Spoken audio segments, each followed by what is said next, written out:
milad dan maulid dari Ibu Nera Uliani Ulfa. Semoga memanjangkan umurnya dalam kepada Allah Subhanahu wa taala, dan semoga beliau jadi pengikut setia Fatimah Zahra. Amin amin.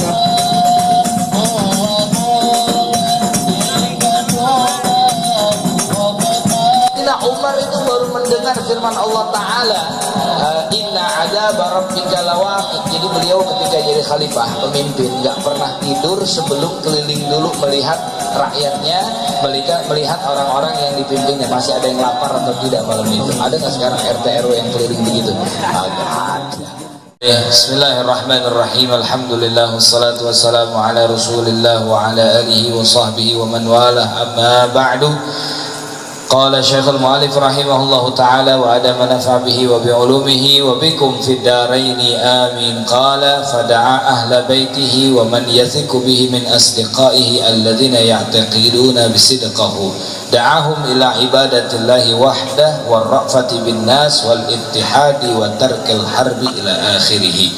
Ma'asyiral hadirin wal hadirat jamaah rahimakumullah, wabil khusus yang sama-sama kita hormati al-mukarram, yang sama-sama kita hormati Al-Habib Isa bin Muhammad Aidin Al-Mukarram Al-Ustaz Saifuddin, Bapak Maja Utama, Bang Rian, Bang Asep, dan juga sahibul milad Ibu Nera Uliani, sahibul bait, dan kesemuanya. Mudah-mudahan pada malam hari ini kita senantiasa mendapatkan rahmat dan keberkahan dari Allah Subhanahu wa taala. Tidak bangkitnya kita dari majlis ini kecuali diampunkan segala dosa dan kesalahan kita, dikabulkan segala hajat kita, amin ya rabbal alamin. Melanjutkan kembali kajian sirah nabawiyah kita, masih dalam seputar dakwah secara sembunyi-sembunyi, di mana Rasulullah SAW diperintahkan oleh Allah Subhanahu wa taala ketika sudah mendapatkan wahyu yang pertama, beliau mulai mendakwahkan agama Islam dengan turunnya firman Allah surat Al-Muddathir yang kemarin sudah dibahas, ya ayyuhal muddathir kum fa'anzir wa rabbaka fakabbir wa thiyabaka fatahhir sampai kepada ayat ke-6. Disinilah baru permulaan dari dakwah Rasulullah SAW. Dalam kitab yang lain dikatakan orang-orang yang pertama kali masuk ke dalam Islam mengikut Rasulullah SAW berjumlah kurang lebih 130 dari kalangan laki-laki maupun perempuan. Dan nanti setelah ini baru kita akan tahu siapa-siapa saja orang yang pertama kali beriman. Dan itu tidak dilupakan dalam sejarah, bahkan di dalam Al-Quran Allah sebutkan firman-Nya wasabiqunal awwaluna minal muhajirin, ya, di antara orang-orang yang pertama kali daripada masuk Islam. Rasulullah mendakwahkan Islam ini, ya, kepada keluarga beliau dan orang-orang yang percaya dari teman-teman beliau untuk mengajak kepada ibadatillahi wahdah. Karena memang pada prinsipnya menyembah Allah Subhanahu wa taala itu tunggal, esa, tidak ada lagi Tuhan selain Allah. Maka itu zikir yang benar-benar yang menjadi satu prinsip dalam hati kita, la ilaha illallah wahdahu la syarikalah. Allah itu tunggal, esa, tidak ada sekutu bagi Allah Subhanahu wa taala. Itu yang pertama.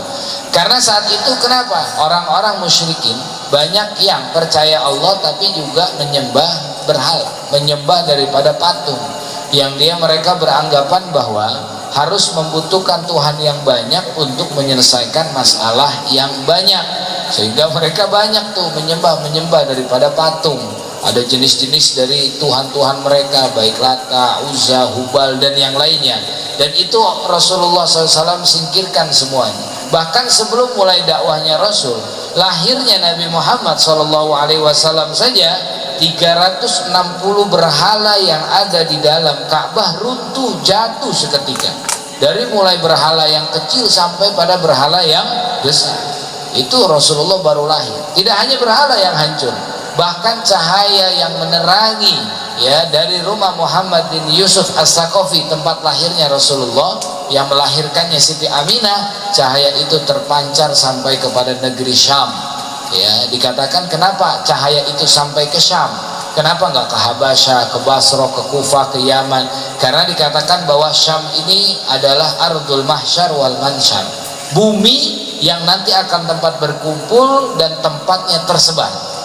Karena memang napak tilas para anbiya rata-rata pasti akan melewati Syam, dan di sana juga banyak pekuburan daripada para anbiya.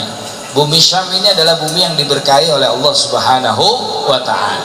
Jadi Rasulullah mengajak untuk hanya menunggalkan Allah Subhanahu wa taala. Apalagi yang diajarkan Rasulullah dalam dakwah pertama kali ini, ya, warrafati bin nas, lemah lembut untuk kasih sayang kepada manusia.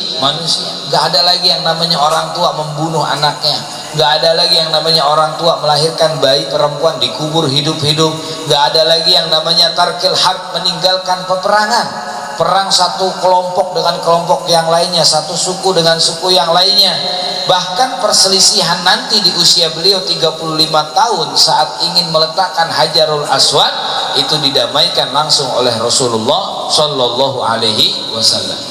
Mungkin bahasanya kalau tidak ada Rasulullah, itu antar suku dengan suku yang lainnya sudah perang saat itu, berebut untuk meletakkan daripada Hajar Aswad, tapi didamaikan oleh Rasulullah SAW. Maka ini ajaran yang pertama kali diterapkan oleh Rasulullah di masa periode dakwah secara sembunyi-sembunyi.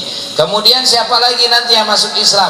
Itu diantaranya Sayyidina Abu Bakar, Sayyidina Utsman, Sayyidina Ali dari kalangan anak-anak. Yang dari kalangan perempuannya adalah Sayyidatuna Khadijah, yang tidak lain adalah istri setia beliau radhiyallahu taala anhu, Sayyidah Khadijah binti Khuwailid. Kemudian nanti menyusul ada Abdurrahman bin Auf. Abdurrahman bin Auf ini sahabat yang terkenal dengan kekayaannya.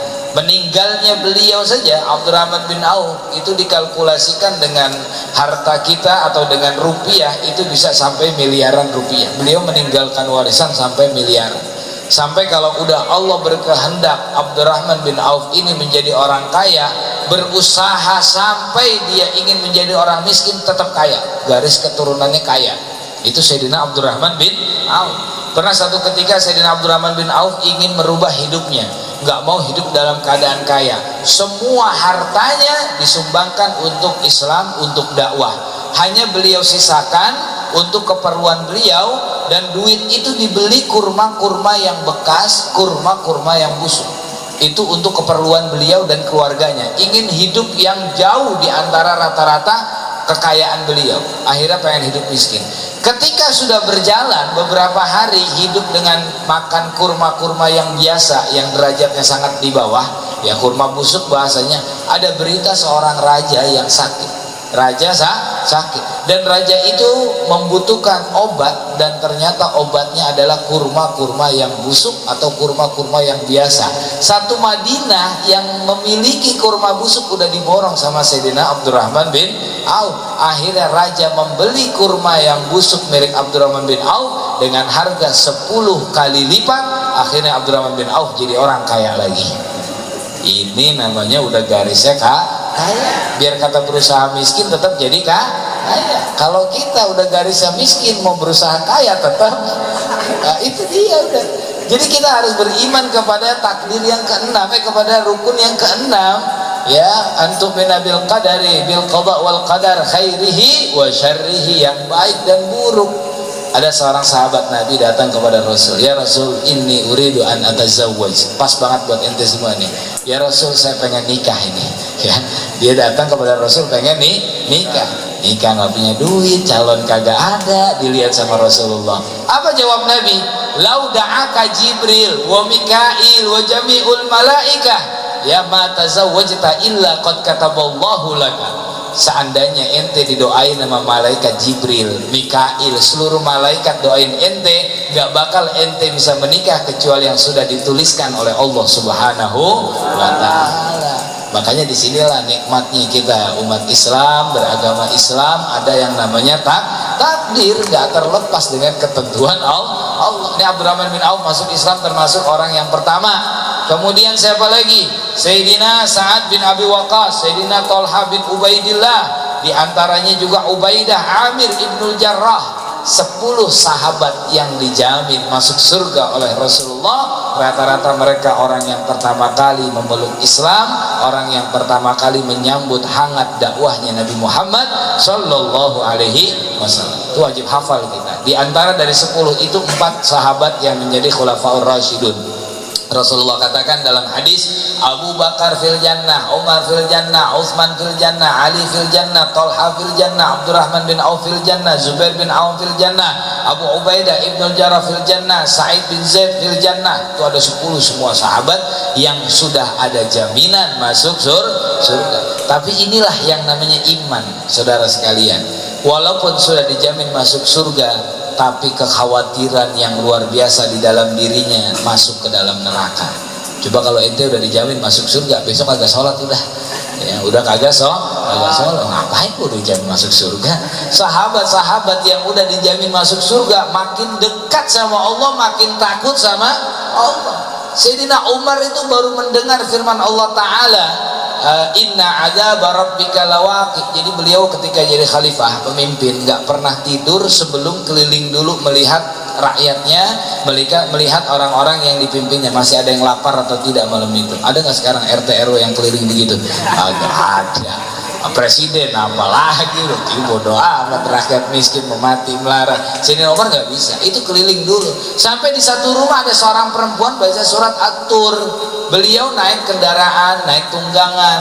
Saat itu perempuan membaca surat At-Tur, wa kitabil mastur, sampai ayat yang keempat, inna adzaba rabbika lawaqi'. Sesungguhnya azab Tuhanmu pasti benar-benar terjadi. Sayyidina Umar saqata min dabatihi, jatuh dari tunggangannya, pingsan, famarido syahran atau syahrain, kemudian sakit selama sebulan atau 2 bulan, saking takutnya ya dengar firman Allah tentang azab, padahal beliau dijamin masuk surga. Itu Sayyidina Umar. Jadi inilah imannya para sahabat. Makanya nggak ada yang bisa menandingi. Udah praktek yang benar-benar praktek Al-Quran, hadis, cinta, itu udah hanya ada di zaman para sahabat yang benar-benar mempraktekkan apa yang diajarkan dari Nabi kita Muhammad Sallallahu Alaihi Wasallam. Sama dengan kekasihnya Rasulullah, inna fatahna laka fatham mubina liyaghfira lakallahu ma taqaddama min dzambika wa ma ta'akhkhar. Udah diampuni dosa Rasulullah. Salat sampai bengkak mata kakinya, salat sampai lama sujudnya, disangka meninggal, takutnya kepada Allah Subhanahu wa taala. Wah, kita belum ada jaminan, ketawa hahaha segala santai. Nah, ini menjadi bahan renungan buat kita yang kita nggak punya jaminan sama sekali. Kembali, itulah mereka 10 sahabat yang dijamin masuk ke dalam surga. Mereka diajak untuk beribadah kepada Allah, kasih sayang kepada manusia, wal ittihad. Ittihad ini maknanya persatuan, bersatu ya, bersatu kita teguh, bercerai kawin lagi, bukan bercerai kita runtuh. Udah, yang namanya di dalam persatuan, di situ ada keberkahan. Yadullahi ma'al jamaah, alaikum bil jamaah. Hendaklah kalian senantiasa bareng-bareng, makan berjamaah, sholat berjamaah, senang berjamaah, susah sendiri-sendiri. Yang biasanya begitu, senang emang berjamaah, udah susah udah ditinggalin. Nah, harusnya senang dan susah itu berjamaah. Kalau dulu sahabat Nabi ya begitu, mau senang mau susah udah berjamaah. Ya artinya berkumpul, saling membantu satu dengan yang lainnya. Satu kurma dibagi menjadi 6, dia cuman nggak punya, belum makan sehari. Ada yang belum makan sehari punya kurma cuma 1 batang, udah dipotek-potek dibagi. Kenyang apa kagak? Kurma 1 dibagi 6, lah buset. Kurma 1 dibagi 6, durian montong bagi 6, ayo ya, ini kurma ya, kurma dibagi 6, bukan kenyangnya yang diambil tapi kebersamaannya. Maka ittihad, persatuan inilah kadang yang namanya dalam persatuan, dalam jamaah, dalam kelompok, kita nggak tahu diantara kita mungkin ada seorang wali min auliyaillah. Mungkin Bang Ucok di hadapan Allah adalah seorang wali, kita nggak tahu. Kita nanti masuk surga ditarik sama tangannya Bang Ucok, ayo. Nah, disinilah kita nggak tahu ya. Makanya Rasulullah sendiri sabdakan dalam hadis, tidaklah umatku berkumpul 40 saja kecuali di dalamnya ada wali min auliyaillah. Abi Umar bin Hafid pun juga pernah mengatakan, berceramah dalam setiap perkumpulan kebaikan ada 40, salah satunya husnuzon, ada wali min auliyaillah.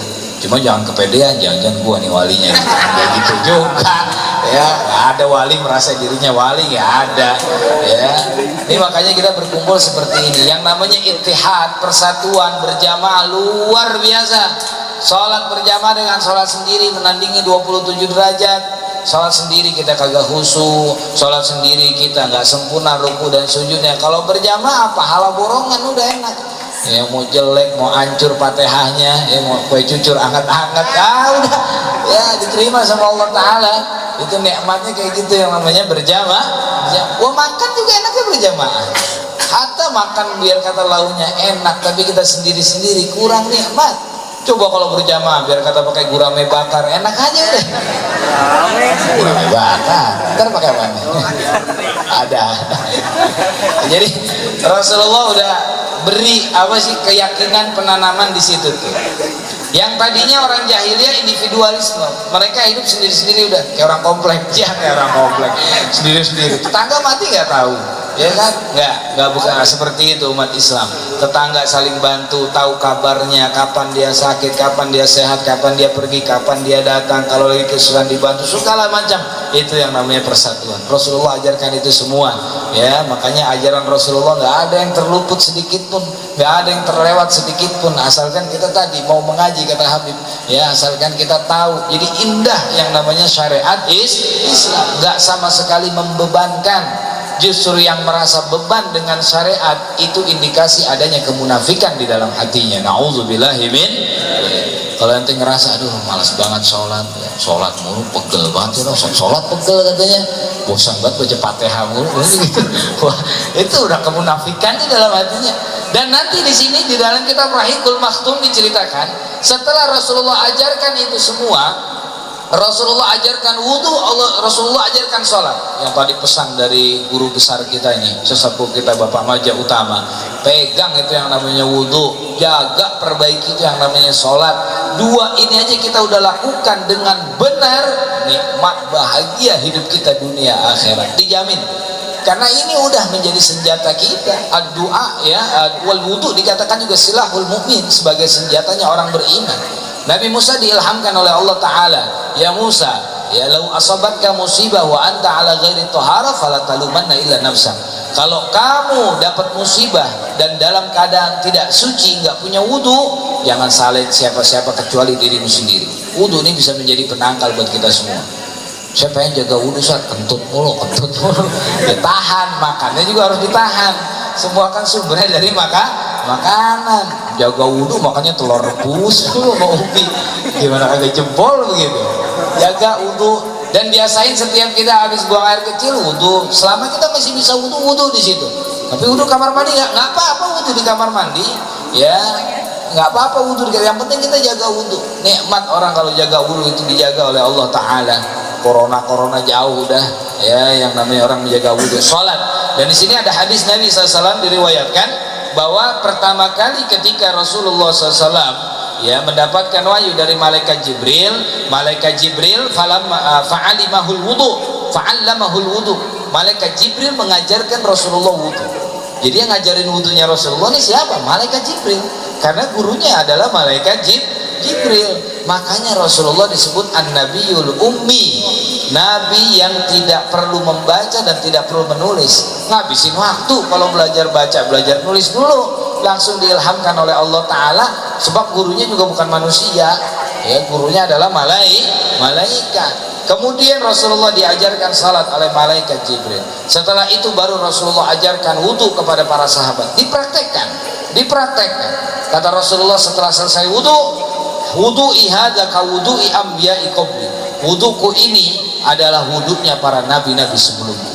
Makanya wudhu ini luar biasa. Dalam kitab Irsyadul Ibad, dalam bab wudhu itu ada kisah cerita orang kalau tidak salah bahkan Imam Fudail bin Iyad. Imam Fudail bin Iyad ini punya kebiasaan melakukan sunnah Nabi berwudhu sebelum tidur. Ini hal yang paling berat, apalagi mata udah 5 watt. Wudhu lagi bisa kagak tidur lagi nih, seger lagi. Tapi kalau ente lakuin niat lillahi ta'ala, masya Allah, saat itu meninggal pasti husnul khatimah, meninggal dalam keadaan suci ya, meninggal dalam keadaan berwudhu. Imam Fudail bin Iyad sebelum tidur wudu, tapi beliau tarakal maqmadha wal istinsya, meninggalkan kumur-kumur dan basuh hidung karena sifatnya sunnah. Ya, wudu itu wajibnya hanya ada 4 atau 6, 4 di dalam Quran, 2 di dalam hadis. Ya, rukunnya cuma 6, niat, basuh wajah, basuh tangan, kepala, kaki, tertib. Yang di dalam Quran cuma 4 saja.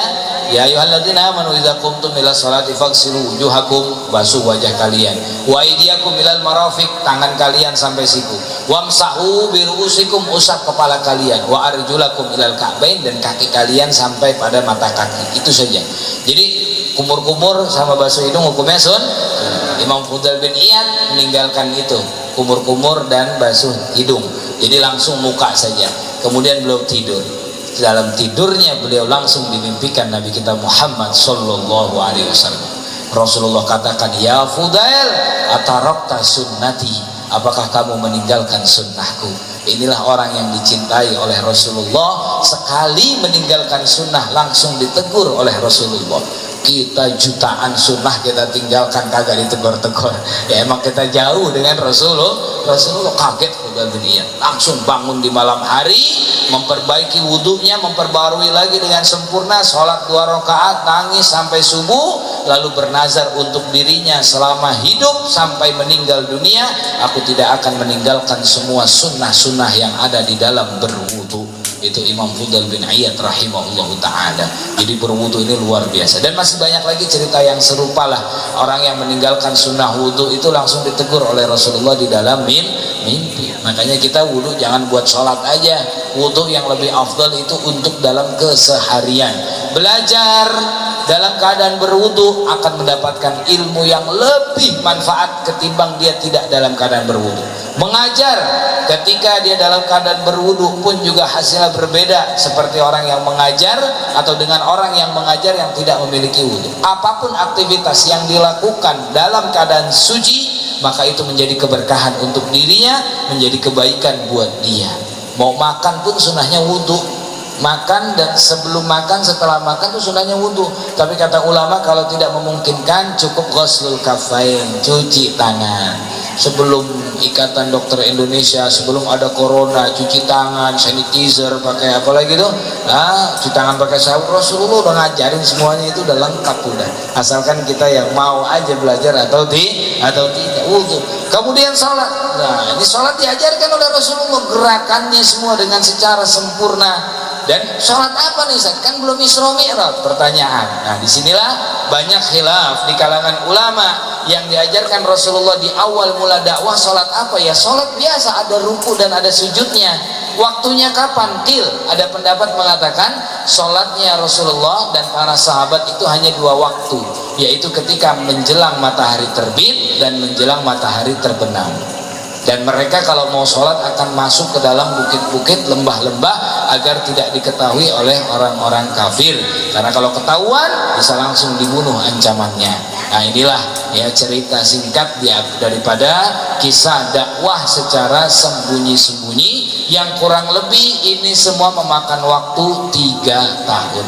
Nanti setelah 3 tahun barulah Rasulullah diperintahkan oleh Allah Ta'ala untuk dakwah secara terang-terangan. Baru di situ ada tekanan-tekanan, intimidasi sampai dengan pembunuhan ya di saat Rasulullah melakukan dakwah. Wallahu a'lam bishawab. Mudah-mudahan kisah Rasulullah SAW ini menjadi satu ibarah pelajaran untuk kita semua agar kita bisa lebih mendekatkan diri kepada Allah dan juga kepada Rasulullah sallallahu alaihi wasallam.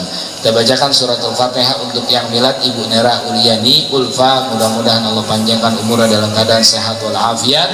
Dan juga kita bacakan surat Al-Fatihah untuk guru fikih Man 14 Jakarta.